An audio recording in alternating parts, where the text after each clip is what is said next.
Have you noticed something kind of strange about modern parenting? It seems like almost every parent out there says the exact same thing. My child needs sports. Well, let's dive into this explainer and look at a universal assumption we all seem to share. The idea that just putting kids in organized competitive sports automatically makes them healthy.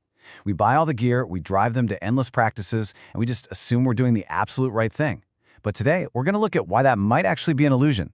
So, I'm going to ask you a kind of uncomfortable question right up front. Is sports really making your child healthier? Because from a doctor's perspective, I need to share something that might sound genuinely shocking to a lot of parents out there. Professional, highly competitive sports are not automatically healthy for children. In fact, serious competitive sports often place excessive, unnatural stress on a growing body. We really need to reset our perspective on this whole thing. Right, so the crucial point here is understanding the difference between two very distinct concepts. Does your child actually need sports, or do they just need movement? Because those are absolutely not the same thing, and the difference matters way more than most parents realize. Now, before anyone panics, I am not saying children shouldn't be active. Quite the opposite. Kids desperately need physical activity. They need to run around, jump, climb, swim, play.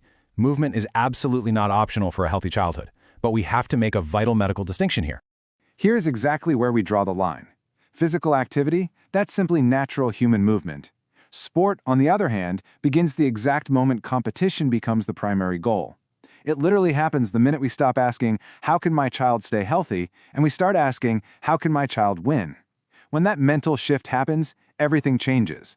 The stress on the body changes, the psychological pressure changes, and suddenly the medical risks change too. Which brings us to our first major point. Section 1, the hidden danger of sitting. Because the true enemy of modern children, surprisingly, isn't a lack of elite sports programs. It's just simply too much sitting. Let's actually look at the biomechanics of walking versus prolonged sitting. Get this, sitting with poor posture can literally put up to 40% more pressure on the spine than standing. And kids today, they're sitting constantly, right? They sit in school, they sit doing homework, they sit hunched over tablets, phones, and gaming consoles. When we walk, our muscles are actively working to stabilize the body. But when we sit for long periods, especially slumped over a screen, those muscles just relax, and the spine is forced to absorb that entire heavy load. And that is exactly why movement matters so incredibly much. It literally reduces spinal load.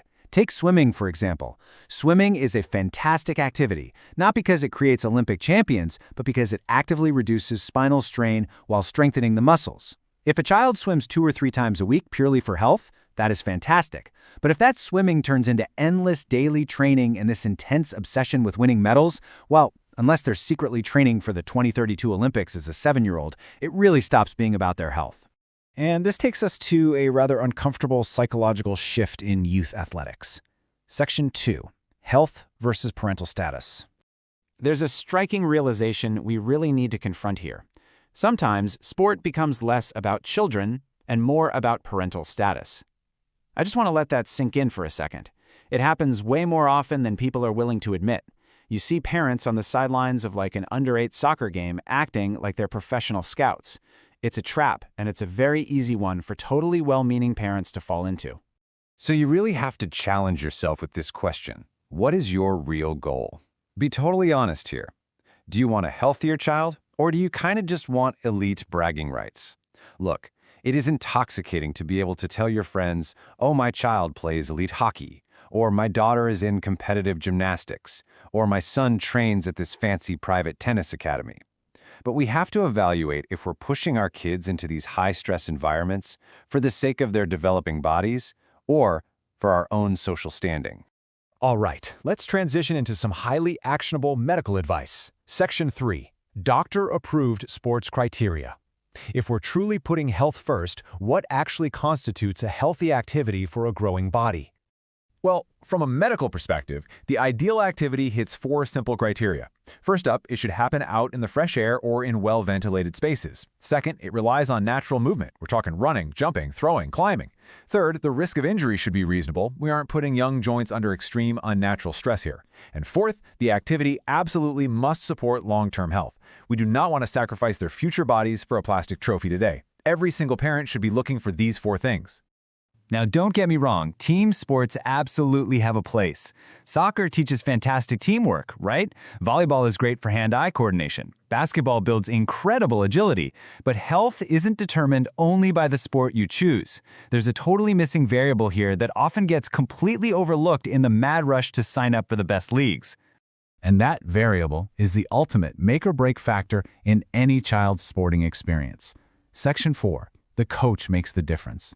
Parents so often evaluate a program by looking at the facilities, the tournament rankings, or the shiny trophies in the lobby. But honestly, you should be asking a rapid-fire checklist of questions instead. Who is actually coaching my child? Do they genuinely respect children? Do they understand injury prevention for a growing, developing body? Can they provide proper first aid if something happens? And vitally, do they teach discipline without ever resorting to humiliation? The contrast here is incredibly stark, both medically and psychologically. A great coach builds character, fosters resilience, and genuinely supports a child's overall well-being. A bad coach, however, they can cause lifelong physical damage through overtraining and lifelong psychological damage through immense unnecessary pressure. The coach you choose matters far, far more than the actual sport you choose. Let's address probably the absolute most common question parents ask head-on. Section 5. The timeline of movement. When exactly should a child start sports? If you look at elite competition, some sports push kids to specialize extremely early. But medically, this is the timeline you really should follow. Foundational movement starts at birth. Yes, literally birth.